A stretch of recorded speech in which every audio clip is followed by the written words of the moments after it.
Miss Pugh, just because you say respectfully does not mean that you get to interrupt me. That's disrespectful, right?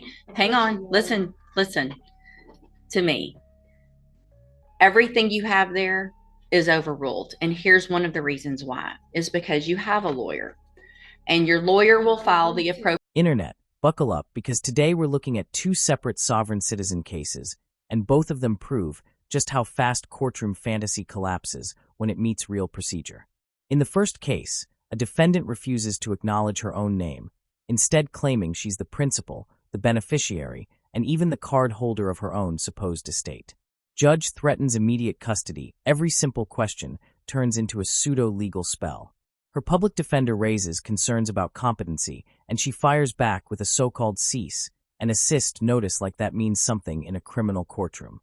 Then in the second case, the judge tries again to do the basics, confirm identity, explain legal options, and once again runs straight into the sovereign playbook, foreign agents, conflicts of interest, sovereign citizen rejects attorney imaginary trusts, and demands for a verified claim against her estate. The judge calmly explains the only real choices available. Keep the court-appointed lawyer, hire one, or represent yourself. Both cases follow different paths, but they end the same way. A judge who's done entertaining internet law and ready to shut it down. Stick around because both outcomes are a masterclass in how sovereign citizen tactics fail in real court. Court calls case People versus Jade Latham.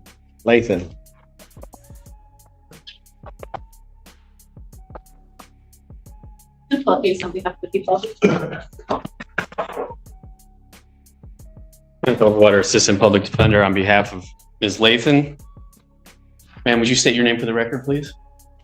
I'm not Ms. Lathan, I'm principal. I am J. Ruth Bay, cardholder and principal of Jade Lathan. Your Honor, I did attempt Mr. Overwater, while she's given that, is this the person that you know to be the individual named in the complaint? If not, we are going to have a problem, and I will have this person, since she got up here, taken into custody. We will do fingerprints and we will determine her identity by our standards. So we can do it one of two ways. Judge, I don't question that she is physically the person that is alleged to have committed these offenses. What I do believe is that there is an issue as to competency. For the record, I do not know this man, and I did send him a cease and desist to not represent me. However, thank you, Your Honor. I am the principal and cardholder of Jade Ruth Ann Lathan and beneficiary. Very well. Mr. Overwater, you are on this case, so what do you wish? People, here's where everything lands. After several minutes of sovereign rambling about statements of fact, settling motions, and being the card holder, the judge makes the only logical move. He orders a full competency evaluation. And this is important. The court isn't punishing her. It's protecting her legal rights. Sovereign tactics almost always backfire because they make defendants appear confused, disconnected from the legal process, or unable to understand basic proceedings. When someone refuses to acknowledge their own name, rejects their attorney, and replaces legal arguments with UCCC fantasies, the court has no choice but to question mental fitness. The judge stays calm, resets the hearing for June, and keeps bond in place while the public defender prepares the order. This is the part sovereign citizens never understand. Courts deal in statutes, evidence and procedure, not imaginary contract roles or principal beneficiary word games. So I would ask for a competency evaluation. This matter be set over for a competency hearing. I'm not pursuant asking to the for statute. anything, and that's coming from the horse's mouth. I'll need an order. I did turn in my statement of fact so that there's more than the police record on the record. I have not harmed anyone, and the cameras will reflect that if we are to go that far. But I would like to motion to settle. I don't know what that means. Well, I want to settle because I'm the card holder in X relation to the principal, and I do not want to be I have mistaken. no idea what you're talking about. Okay. I yield. Thank you. Forensic evaluation is ordered. I'll order a competency hearing. I'll set that competency hearing for June 6th. June 6, 2024, 9 a.m. 2020. At this time, bond will continue. Mr. Overwater, prepare the order, please. I will do that, Your Honor. Thank you. Thank you. Thank you, Your Honor. Welcome. Good morning. Are you Janetta Pugh? I am the beneficiary of that estate.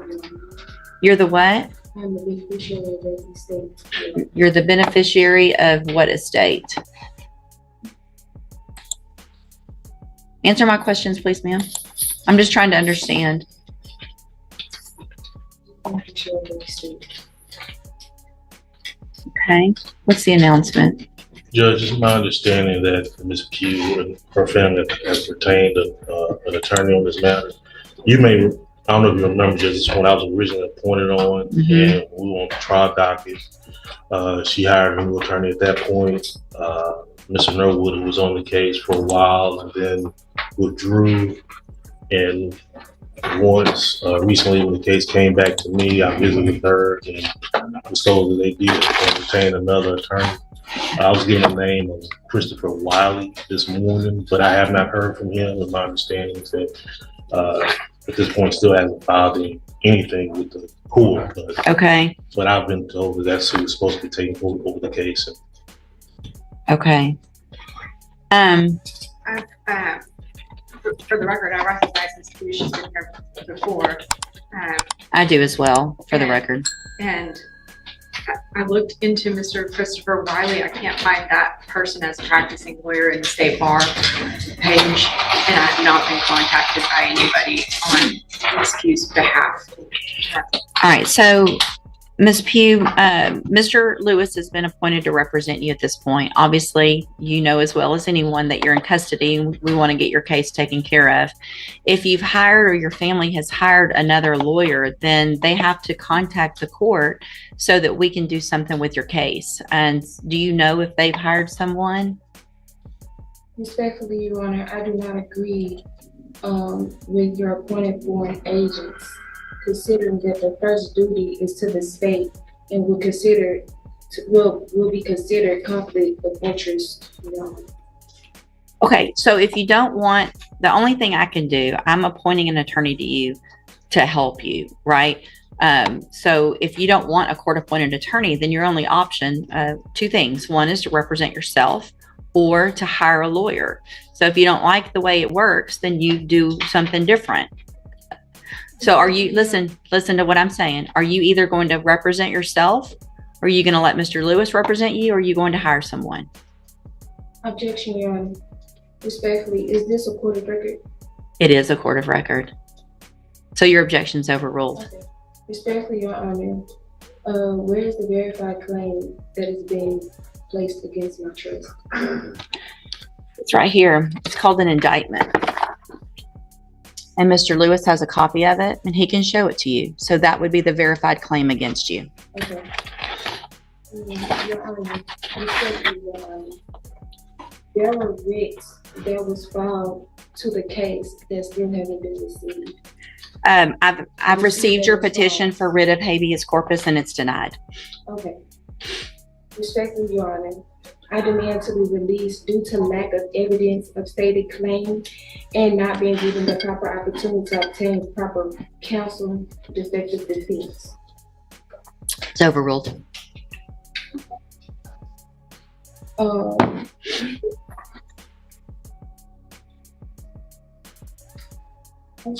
You're running out, aren't you? No, it's fine. So here's the thing, Ms. Pugh. I appreciate your position, but listen, Respectfully, Your Honor, Ms. Pugh, don't speak over me.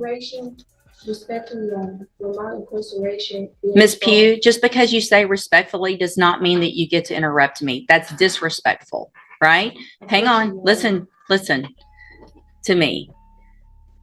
Everything you have there is overruled. And here's one of the reasons why, is because you have a lawyer. And your lawyer will file the appropriate motion. You're interrupting me again, which is disrespectful. So I'm going to leave Mr. Lewis as your attorney unless you choose to represent yourself or hire someone else. I'm going to give you 2 weeks to determine what you're going to do. You can go back. You can go back with the bailiff. I do not agree or comply to your appointed Go back. agents. You already said that, and that's overruled. Is to the state. Go back with the bailiff. Get your own attorney or represent yourself if you don't like it.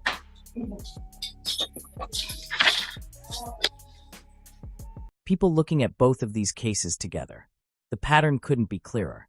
Different defendants, same script, refusing to acknowledge identity, rejecting counsel, and replacing real law with made-up roles like beneficiary, principal, and card holder. In the first case, the court hits pause with a competency evaluation, not as punishment, but as protection. Because when someone won't engage with basic procedure, the judge is legally required to make sure they understand what's happening. In the second case, the judge repeatedly lays out the lawful options and makes it clear that imaginary trusts and verified claims don't block criminal charges. In neither courtroom does the sovereign playbook work. There is no trust shielding a person from prosecution, no magic filing that overrides an indictment, and no language that turns a judge into a foreign agent. Courts operate on statutes, evidence, and procedure, not internet mythology. And that's the real takeaway from today's video. Sovereign citizen tactics don't free anyone. They delay proceedings, complicate cases, and eventually force the court to step in and reset the process. If you enjoyed this breakdown of both cases, make sure to like, drop a comment, and subscribe for more courtroom chaos. And hit that bell because the next sovereign meltdown is always right around the corner.